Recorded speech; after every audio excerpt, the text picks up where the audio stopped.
आपका स्वागत है आपके अपने चैनल महाअध्ययन में। वीडियो को लाइक करें, चैनल को सब्सक्राइब करें। आज हम करने जा रहे हैं 6 to 8 की वर्कशीट नंबर 67 और आज की तारीख है 21 सितंबर। हमारी यह वर्कशीट साइंस की वर्कशीट है।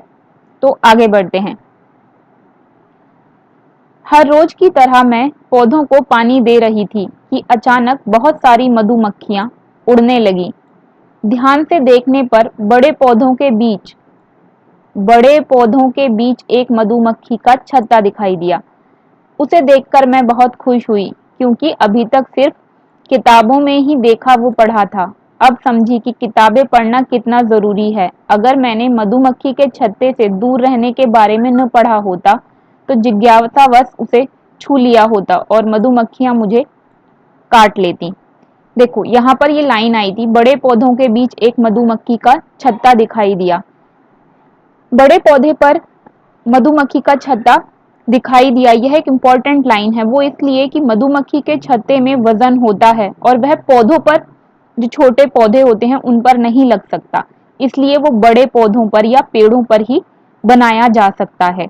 मधुमक्खियों के बारे में हम और भी बहुत सी रोचक जानकारी इकट्ठी कर सकते हैं और इस जानकारी को आज हम अपने प्रश्न उत्तर के माध्यम से जानेंगे। चलिए आगे बढ़ते हैं। मधुमक्खी के छत्ते के प्रकोष्ठ का आकार कैसा होता है? सबसे पहले प्रकोष्ठ क्या है? मधुमक्खी के छत्ते में बहुत सारे छेद होते हैं। वो जो छेद है उसको कोष्ठ बोलते हैं। उसी छेद के बारे में पूछा गया है कि उसका आकार कैसा है। जब हम उसको ध्यान से देखते हैं तो उसके 6 कोने होते हैं और आपने मैथ में पढ़ा होगा, त्रिभुज, चतुर्भुज, पंचभुज, षष्ठभुज, इस तरीके से।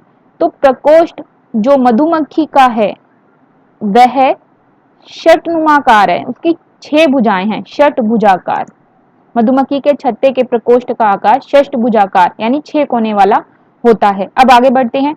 मधुमक्खी के छत्ते में कौन सा पदार्थ होता है और वह हमारे लिए किस प्रकार लाभदायक है?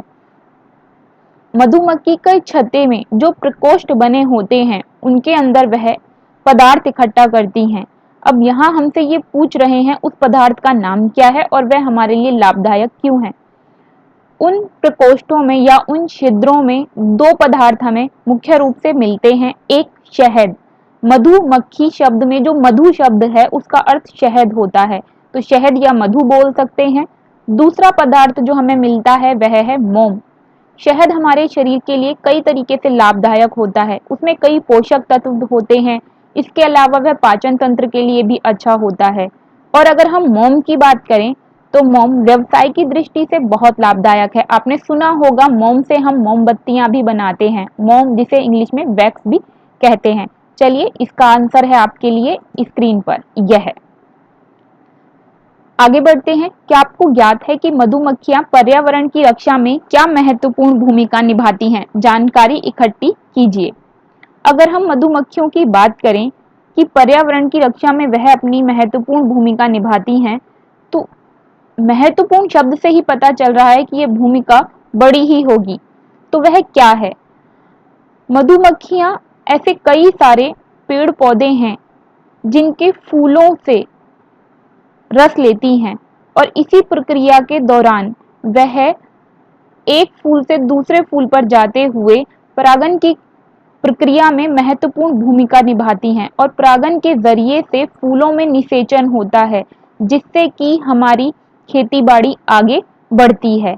देखिए आपकी स्क्रीन पर इसका उत्तर है यह। बादाम, काजू, संतरा, पपीता, कपास ऐसे तमाम पेड़ पौधे हैं या ऐसी बहुत सारी खाने वाली चीजें हैं, खाद्य वस्तुएं हैं जिन सब की वृद्धि मधुमक्खियों के कारण ही संभव है। अब आगे बढ़ते हैं। चौथा प्रश्न है हमारा, मधुमक्खी के अलावा अन्य कौन से प्राणी पर्यावरण की रक्षा करते हैं? मधुमक्खी के अलावा ऐसे बहुत सारे प्राणी हैं जो पर्यावरण की रक्षा करने में महत्वपूर्ण भूमिका निभाते हैं। यहाँ पर मैं आपको एक इंटरेस्टिंग बात बताती हूँ। यह माना जाता है कि अगर हमारी धरती से मधुमक्खियां खत्म हो जाएं तो हम लोग आने वाले 4-5 साल भी जीवन नहीं जी पाएंगे, बहुत सारी चीजें उगना बंद हो जाएंगी और बहुत सारी चीजें इस पृथ्वी से खत्म हो जाएंगी। तो अब हम ये देख रहे हैं कि मधुमक्खियों की तरह क्या और भी बहुत सारी चीजें हैं जो पर्यावरण की रक्षा करती हैं, जैसे बहुत सारे पेड़ों की रक्षा करने में या बहुत सारी प्रजातियों की रक्षा करने में, जो खाद्य पदार्थों की प्रजातियां हैं उनकी रक्षा में, या पेड़ पौधों या फल फूलों की रक्षा में इनकी भूमिका है। तो ऐसे बहुत सारे जीव हैं जो अपनी भूमिका पर्यावरण की रक्षा में करते हैं। जैसे आपने सुना होगा और आपने देखा होगा, पक्षी जो है वो कीड़े मकोड़ों को खाते हैं। इसी तरीके से जैसे आपने पशुओं में सूअर को देखा होगा, सूअर गंदगी खाता है और पर्यावरण को साफ सुथरा करने में महत्वपूर्ण भूमिका निभाता है। इसी तरीके से तितलियां, कुछ कीट पतंगे और अन्य भी बहुत सारी चीजें हैं। देखिए आपकी स्क्रीन पर इसका उत्तर है यह। मैं उम्मीद करती हूँ आपको यह वीडियो पसंद आई होगी, आपके लिए लाभदायक सिद्ध हुई होगी। अगर आप चाहते हैं इसी तरह की वीडियो आपको मिलती रहें, तो अगर आपने अभी तक चैनल को सब्सक्राइब नहीं किया है तो सब्सक्राइब कर दें। वीडियो को लाइक करना बिल्कुल ना भूलें, और अगर नोटिफिकेशन के लिए आपने बेल आइकन को नहीं दबाया है तो ज़रूर दबा दें। Thank you.